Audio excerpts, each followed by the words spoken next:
Blackbonez is back again. Get shady. Nah, scratch that. This ain't shady. This is Hafeestonova, aka your musical plug, creator of the Energy Force. He's back like he never left with another season of the Cha-Cha Music Review podcast. Say what? Yeah, baby. So, Cha-Cha Nation, tell somebody to tell anybody to tell everybody that the Cha-Cha Music Review podcast is back, and we'll be amplifying the African sounds by bringing the best of African music to your ears. Good day, ladies and gentlemen, boys and girls, and members of the Cha-Cha Nation. Welcome to the first episode of the Cha-Cha album review series with your one and only Hafeestonova, aka your musical plug, creator of the Energy Force. And I'm back like I never left. Today, I'll be talking about one of the major albums that dropped, in the early stage of 2022. But I will not be doing it alone. I have one of my friends on the podcast with me today. I don't want to say in the house, or I don't want to say in the building. That thing sounds like a cliche. You understand? Or let me use the word compound. Nobody uses compound because on Cha-Cha Music Review Podcast, we are all one nation and we are a gang. So I think it's better when I say compound. But anyway, let me allow, my friend for today to introduce herself. Hey guys, Toby in the compound. I'm the host of My Name is Toby podcast, and I'm here to review horoscopes with Hafeestonova on the Cha-Cha Music Review podcast. So you guys should be ready for us because we are not coming to play here. Yes. Like rightly said, we are not coming here to play. We are coming here to do serious business. Now, you've already mentioned that we will be reviewing the album titled Horoscope, released by Basketmouth. Now, I know for some of you, when you hear Basketmouth, what comes to your mind is comedy, Night of 1,000 Laughs, Voices in My Head. But for those of you that also don't know, Basketmouth is also a musician. I mean, he has said it over time that music was his first love. But yes, this is going to be Basketmouth's second, album. The first one was titled Yabasi, and he released that one sometime last year for the comedy series that he did known as Papa Benji. But we are not here to talk about that. We are here to talk about this new album that was released on the 12th of February 2022. Now, before Toby and I go into, what the album is all about and all of that, let me just quickly give you, a small information about the album. Like I said, the name of the album is Horoscope. It was released on the 12th of February 2022.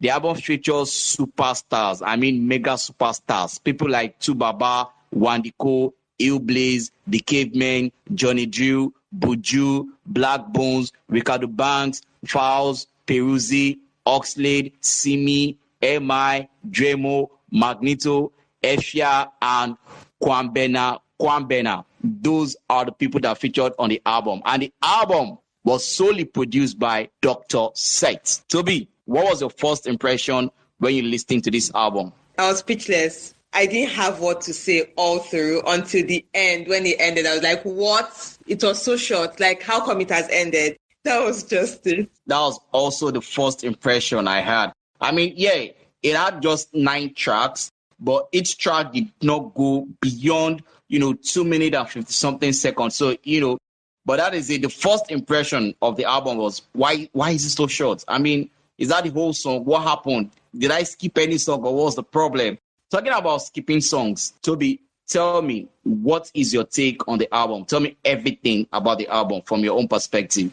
Okay, first of all, what you mentioned about the album being so short, I think the plus side to that is that it gave it replay value.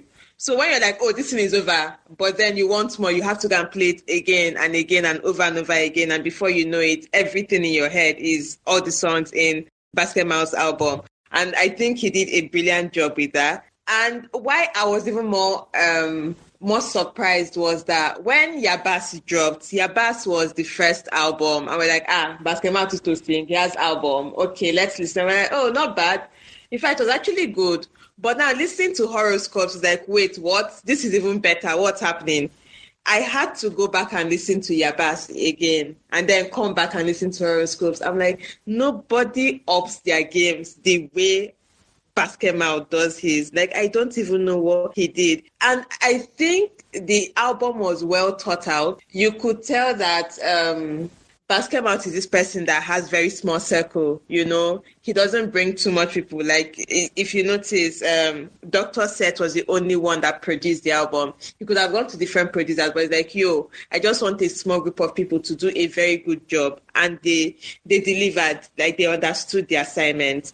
The album followed a sequence. I would say it's better than Yabasi in the sense that Yabas had this Igbo feel. He had this, because he was doing it for that show, Papa Benji. And Papa Benji is like this local Igbo restaurant area that sells pepper soup and stuff. So the album has Igbo feel around it. But Horoscopes was everywhere. It was everywhere. You cannot contain it into one thing. You cannot say this album is even an Afrobeat album. And that's one thing I love about Basketmouth. He's creative. He does not allow his creativity to be boxed in somewhere. And you could see the first song in the album introduced us to the album. You're just hearing Johnny Drille and Simi everywhere. And then we just go on a whole journey. And the last song, Assembly of Gods, is like, it's the perfect welfare song. You know what, then when we were in primary school, that during graduation or Christmas party, your class will come and perform. They do the welcome song, and then after their whole performance, now do the welfare song and disappear. That was exactly what the album felt like, and I loved it totally. I love how you were able to break down this album, especially, comparing this horoscope with Yabasi. I'm talking about how you were able to notice, the change of sound from that one to this one.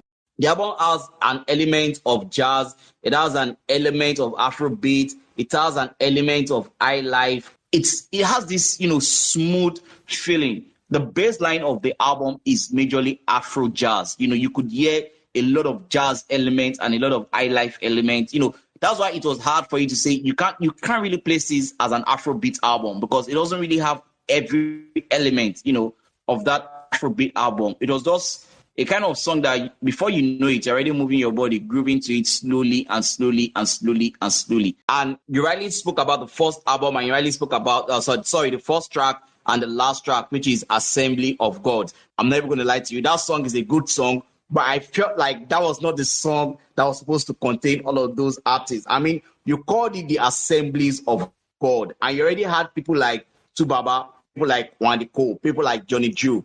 I mean, no disrespect to every other artist that featured on this album. No disrespect to Reekado Banks, to Falz, to Peruzzi, to Oxlade, and Simi, all of them. But when you're talking about gods, I mean, you're trying to assemble them together on a track. I mean, the people like Tubaba, Magnito, Illbliss, those are the gods that are supposed to be on the track, given that they are the ones that you put on the album.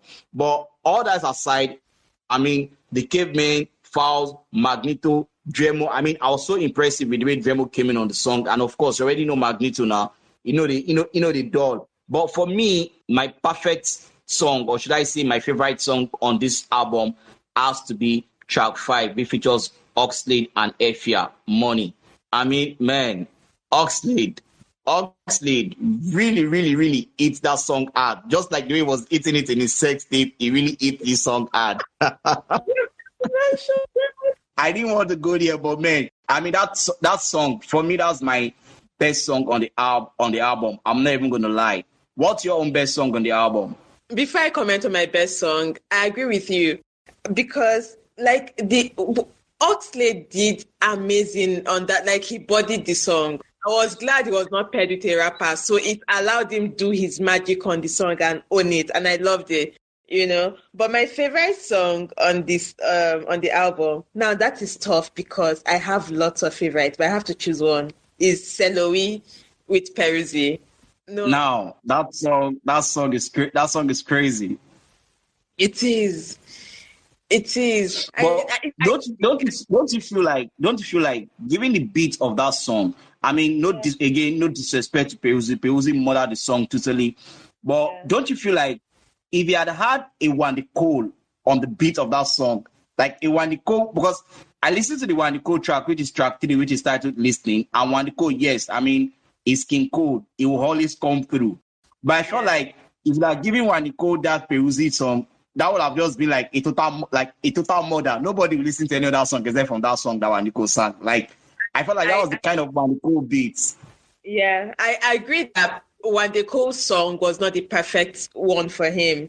Like, he would have done better on any other song than than the one he did, even though he did pretty well. And I agree. I'm now imagining Wande Cole on Celoe, and yes, he would have murdered it. Again, like you said, no disrespect to Peruzzi. Peruzzi is a singer, Peruzzi is a jam master, and he came through on it also. Exactly. And his pen game is also fire. You could tell from Celoe. So now we've spoken about our favorite songs on the album. Do you have like a song that did not, compared to every other songs on the album, do you have any song like that? Oh, I have two, actually. I have two. First one is Listen by Wande Cole, with Wande Cole. Because I think it didn't fit. Wande Cole would have done any other song than this one. That's my honest opinion. That Listen did not enter. Then the second one is Leave Me with Reekado Banks and Falz. That song was so unmemorable, very impressionless. Like, if there was any song that could be skipped on that album, it was this one. Like, every other song was doing their magic, and this one was like any regular song that any Nigerian artist would have sang. They did well, yes.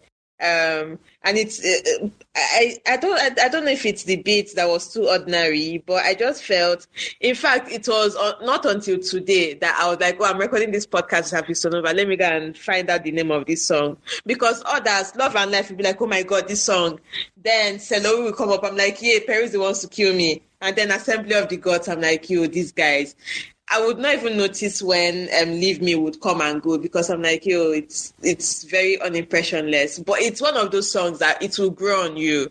Once you keep listening, it will grow on you. But that's the thing. Every other song on the album did not need to grow on me. Just this one. And I don't know why. So I totally agree with you. Like you said, it's not like the song is a bad song. The song is not a bad song, but it's just a song that will take a little bit of time before, it grows on you. That's just one thing. So I mentioned that, Money is my favorite track on the album. But one track that every time I listen to that, that was the track that made me understood how much of a brilliant A&R Basketmouth is. And that is the track 7, which is The Traveler, the one featuring the Cavemen and, Kwabena. How genius was Basketmouth to mix that Nigerian high life that you could get from Cavemen and mix it with the original Ghanaian high life. That was just at the beginning of the song, the journey to Mandela. I was like, hey, nah, man. If we are being honest, Basketmouth really came through on this album. And every artist, every single artist that featured on the album came through. Look at the track one that had Johnny Drille, Simi, and MI. We know Johnny Drille is on another planet entirely. And give MI a beat like this, MI is definitely going to crunch it. But given, the kind of music that Simi has been putting out there of late, and hearing Simi on this, I felt like, wow. Like, is this Simi? Like, it felt as if I've not had Simi like this in a very, very long time. And that, just took me to another level.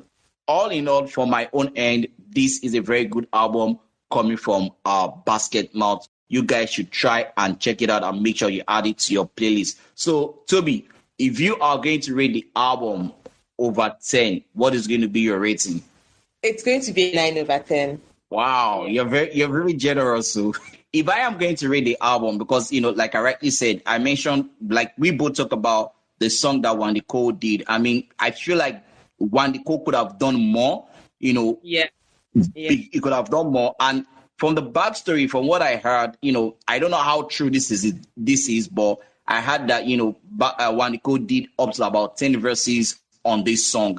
And this was just the one Basketmouth decided to go with. Probably because of, the direction it was taking the album. Maybe this was the one that best fits, what he wanted on the album. You can never tell. And again, the Assemblies of God. In as much as I like the song, I just felt like, number one, having the Cavemen, having Falz, having Magnito, having Illbliss, having Flavor, having Dremo on all our songs at the same time. And even Basketmouth, even himself, did the outro. All in all, if I'm to look at some of these things that I felt, okay, I wasn't really okay with. If I'm going to rate the album, I'm going to rate the album, 8 over 10. That is going to be my rating of the album. Toby has given it a 9/10 rating, and I am giving it 8/10 rating. So you guys, should check it out and add that to your playlist. And with that, I have come to the end of the Cha-Cha album review series on the Cha-Cha Music Review Podcast. Before I say my goodbyes, Toby, is there anything you would like to say to the audience, to the Cha-Cha gang?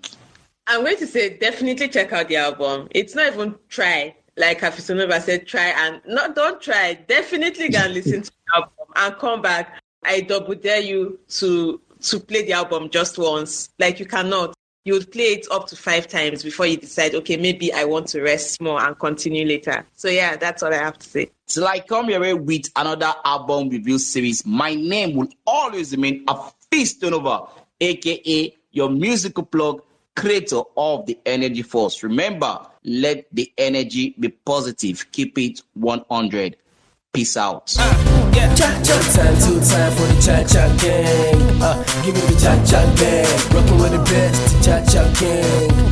Give me the Cha-Cha gang. Alaye with Cha-Cha gang. Give me the Cha-Cha gang. Wati my body, Cha-Cha gang. Give me the Cha-Cha gang. Cha-Cha gang. Wati my body.